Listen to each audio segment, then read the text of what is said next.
यह Bible in one year का हिंदी प्रकरण है। 154वां दिन। बल्कि आपकी कमजोरियां भी अभिषेकित हैं।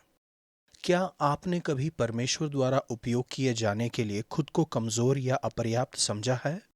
उत्तरी इंग्लैंड के क्रूबिया के एक युवा ने महसूस किया कि परमेश्वर उसे बुला रहे हैं। पैट्रिक शिक्षा में कमज़ोर व वाक्पटुता में कमज़ोर था और अपनी पूरी सेवकाई में उसने उन लोगों से विरोध का सामना किया था जिन्हें यह लगा कि वह इस कार्य के योग्य नहीं है। बल्कि एक वृद्ध के रूप में भी वह कबूल करते हैं कि मुझे आज भी शर्म आती है और किसी भी चीज़ से ज़्यादा मुझे यह डर लगा रहता है कि शिक्षा में मेरी कमी का कभी खुलासा ना हो जाए। मगर इन सभी असुविधाओं के बावजूद पैट्रिक को यह यकीन था कि परमेश्वर ने उसे एक सुसमाचार प्रचारक के रूप में बुलाया है और उसे अभिषेकित किया है।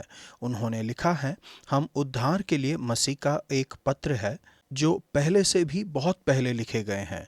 पर इससे क्या फर्क पड़ता है यदि यह न पढ़ा गया एक पत्र है, क्योंकि यह अब भी सभी को पढ़ने के लिए मान्य और कोरा पाया गया है, जो आपके दिलों में लिखा गया है, स्याही से नहीं बल्कि जीवित परमेश्वर की आत्मा से।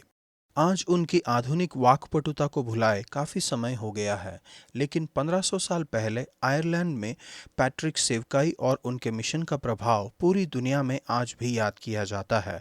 बल्कि उनकी कमजोरियां भी अभिषेकित थीं। जब दाऊद इस्राएल का सिंहासन प्राप्त करता है तो वह कहता है, और यद्यपि मैं अभिषेकित राजा हूँ तब भी आज निर्बल हूँ। जिस पल आप अपना विश्वास यीशु पर रखते हैं, परमेश्वर पवित्र आत्मा से आपका अभिषेक करते हैं। आप चाहे जितना भी कमज़ोर या अपर्याप्त महसूस करें, परमेश्वर दाऊद की तरह आपका उपयोग असाधारण तरीके से कर सकते हैं। बल्कि आपकी कमज़ोरियाँ भी अभिषेकित हैं। भजन संहिता 59 का 13 से 28। कठिनाई के समय में अभिषेकित रहना। क्या आप कठिन दौर से गुजर रहे हैं? दाऊद अपने जीवन के कठिन दौर से गुजर रहे थे। उन्हें लगा कि मैं धारा में डूब न जाऊं और न मैं गहरे जल में डूब मरूं और न पाताल का मुंह मेरे ऊपर बंद हो, क्योंकि मैं संकट में हूं। दाऊद इस्राएल का अभिषेकित अगुआ, प्रार्थना करने वाला व्यक्ति था। उसके द्वारा कई भजन कहे गए हैं। इस भजन में हम उनकी ईमानदारी, सच्ची और घनिष्ठ प्रार्थनाओं का उदाहरण देखते हैं। जब आप कठिनाई में या बड़ी निर्बलता में हों, तब आप नंबर 1 अपने प्रति परमेश्वर के महान प्रेम को जान लें। दाऊद प्रार्थना करते हैं, हे परमेश्वर, मेरी प्रार्थना तो तेरी प्रसन्नता के समय में हो रही है।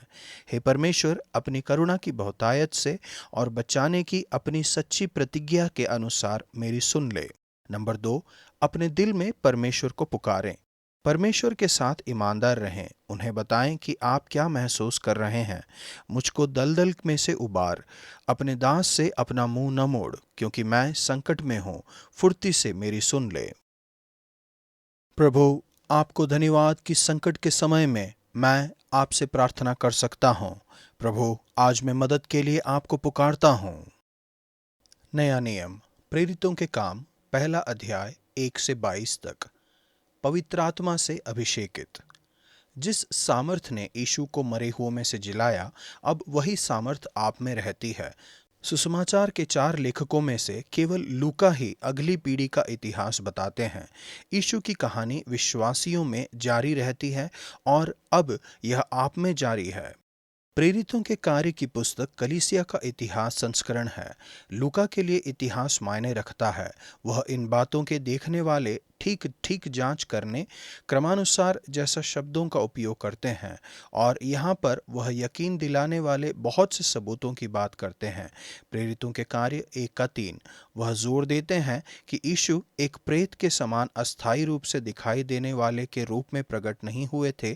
उसने दुख उठाने के बाद बहुत से बड़े प्रमाणों से अपने आप को उन्हें जीवित दिखाया और 40 दिन तक वह उन्हें दिखाई देता रहा, क्योंकि वे मिले थे और उन्होंने साथ मिलकर भोजन किया था। यह लूका के जीवन में यीशु का दूसरा संस्करण है। वह अपने पहले सुसमाचार की बात बताते हैं जो यीशु ने आरंभ में किया और करता और सिखाता रहा। अब वह उस कहानी को बताते हैं कि यीशु पवित्र आत्मा के द्वारा क्या क्या करते रहे। यीशु ने पवित्र आत्मा के बारे में कहा जो परमेश्वर के द्वारा किया गया एक वायदा था। अब वह वायदा करते हैं कि कुछ ही दिनों में शिष्यों का पवित्र आत्मा से बपतिस्मा होगा और वे यरूशलेम और सारे यहूदिया और समरिया में और पृथ्वी की छोर तक गवाह बनने के लिए पवित्र आत्मा से सामर्थ पाएंगे। बाकी के लेखांश में हम उन लोगों के अनेक उदाहरण देखते हैं जो पवित्र आत्मा से भर गए थे और पूरी दुनिया में उनके संदेशवाहक बन गए थे। आश्चर्य की बात यह है कि इस सूची में आप भी शामिल हैं। नंबर 1, दाऊद। पवित्र आत्मा लोगों के द्वारा बात करते हैं जिसमें दाऊद भी शामिल हैं। पतरस उदाहरण बताते हैं कि किस तरह से पवित्र आत्मा ने दाऊद के द्वारा भजन संहिता में कहा था, बल्कि विश्वासघाती यहूदा की जगह पर उसका पद कोई दूसरा ले लेगा। नंबर 2, यीशु। सर्वोच्च रूप से पवित्र आत्मा ने यीशु का अभिषेक किया था। लूका हमें बताते हैं कि यीशु ने पवित्र आत्मा के द्वारा उन प्रेरितों को निर्देश दिए थे जिन्हें उन्होंने चुना था। विशेष रूप से उनसे मिलकर उन्हें आज्ञा दी कि यरूशलेम को न छोड़ो, परंतु पिता की उस प्रतिज्ञा के पूरा होने की बाट जोहते रहो जिसकी चर्चा तुम मुझसे सुन चुके हो, क्योंकि यूहन्ना ने तो पानी से बपतिस्मा दिया है, परंतु थोड़े दिनों के बाद तुम पवित्र आत्मा से बपतिस्मा पाओगे। नंबर 3, प्रेरित। हालांकि कई तरीकों से वे कमजोर थे, प्रेरितों का अभिषेक पवित्र आत्मा से किया जाना था उन कार्यों को करने के लिए जो आगे आने वाले हैं। शब्द प्रेरित का उपयोग नए नियम में कई प्रकार से किया गया है, मुख्यतः उन व्यक्ति के लिए जिसे परमेश्वर द्वारा भेजा गया है। स्पष्ट रूप से यह कई लोगों पर लागू होता है जिनका पहले किया जा चुका है और अब भी हो रहा है। पहला कुरिन्थियों 12 का 28 और 29। संकीर्ण अभिप्राय में ऐसे लोग भी हैं जिनका उल्लेख अगुवाई के प्रेरित संबंधी वरदान प्राप्त व्यक्ति के रूप में किया जा सकता है। मरकुस 3 का 14। मगर इसका उपयोग शब्द के सबसे संकीर्ण अभिप्राय से किया गया है। ये उन लोगों का विशेष समूह था जिन्हें यीशु द्वारा अविशिष्ट रूप से योग्यता मिली थी। पवित्र आत्मा ने उनके द्वारा असाधारण तरीके से बात की थी। इन प्रेरितों को यीशु ने चुना था और जिन्हें यीशु ने पवित्र आत्मा के द्वारा विशेष निर्देश दिए थे।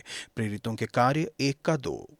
शुरू में यहूदा इस समूह का एक हिस्सा था, अब वे उसके बदले में किसी को ढूंढ रहे थे। पतरस ने योग्यताएं निर्धारित की। उसे यीशु के साथ उनकी पूरी सेवकाई में साथ रहकर उसे आवश्यक प्रशिक्षण पाना जरूरी था। नंबर 4, आप। यीशु ने कहा था थोड़े दिनों के बाद तुम पवित्र आत्मा से बपतिस्मा पाओगे। पवित्र आत्मा तुम पर आएगा, तब तुम सामर्थ पाओगे और यरूशलेम और यहूदिया और सारे समरिया में और पृथ्वी के छोर तक मेरे गवाह होगे। पेंटेकोस्ट के दिन यह पूरा हुआ और प्रेरित पतरस ने यह स्पष्ट किया कि यह प्रतिज्ञा तुम और तुम्हारी संतानों और उन सब दूर दूर के लोगों के लिए भी है जिनको प्रभु हमारा परमेश्वर अपने पास बुलाएगा। इनमें आप भी शामिल हैं।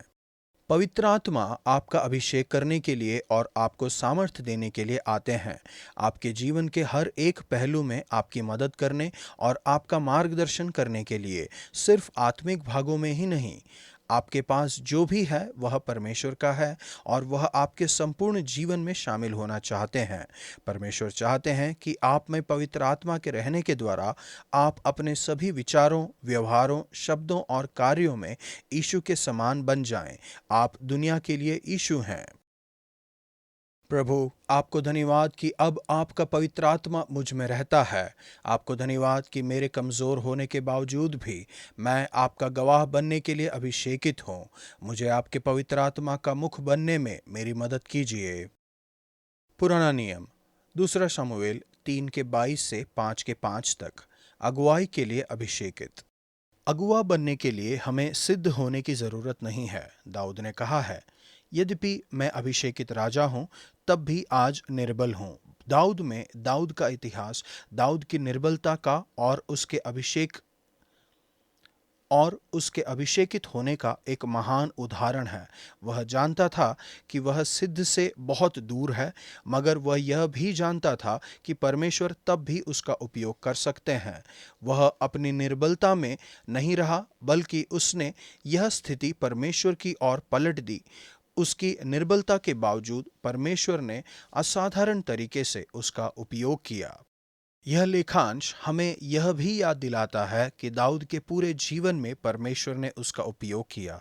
हमने कई उदाहरण देखे हैं कि किस तरह से परमेश्वर ने दाऊद का उपयोग एक अगुआ के रूप में किया, इससे पहले कि वह राजा बनता। मगर जब वह राजा बना तब दाऊद अपेक्षाकृत युवा ही था। इसके बाद लंबे समय तक परमेश्वर द्वारा उसका उपयोग होता रहा और ज़्यादातर सफलतापूर्वक राज्य करने में।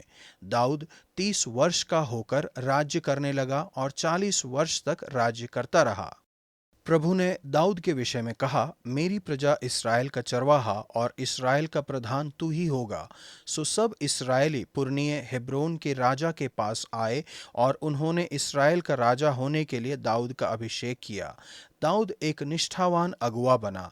तब उसने खरे मन से उनकी चरवाही की और अपने हाथ की कुशलता से उनकी अगुवाई की। आज हमें अपने चर्च में और अपने समाज में दाऊद जैसे अगुआ, खरे मन वाले पुरुष और स्त्री की बेहद जरूरत है। प्रभु, आपको धन्यवाद कि जो पवित्र आत्मा दाऊद, यीशु और प्रेरितों में रहता था, अब मुझे अभिषेक करता है और मुझ में रहता है। आपको धन्यवाद कि मेरी निर्बलता में भी मैं अभिषेकित हूँ। दूसरा सामुएल 3:30। योआब और उसके भाई अबीशै ने अब्नेर को इस कारण घात किया कि उसने उनके भाई असाहेल को गिबोन में लड़ाई के समय मार डाला था। प्रतिशोध की इच्छा करना एक शक्तिशाली भावना है। मैं योआब को समझ सकती हूँ, जिसने अपने भाई की मौत का बदला लिया। ऐसे व्यक्ति को क्षमा करना आसान नहीं है, जिसने उसे दुखी किया है, जिससे आप प्रेम करते हैं, बिना जाने कि यीशु मेरे लिए मरे। मुझे यकीन नहीं है कि मैं शुरुआत भी कर सकती हूँ। मुझे अब भी अपने बच्चों को एक शिक्षक के समान क्षमा करते रहना है। जो प्रतिशोधी था, मुझे मत शुरू करो। आज का वचन, परंतु जब पवित्र आत्मा तुम पर आएगा तब तुम सामर्थ पाओगे और यरूशलेम और सारी यहूदिया और समारिया में और पृथ्वी की चोर तक मेरे गवाह होगे। प्रेरितों के कार्य 1:8।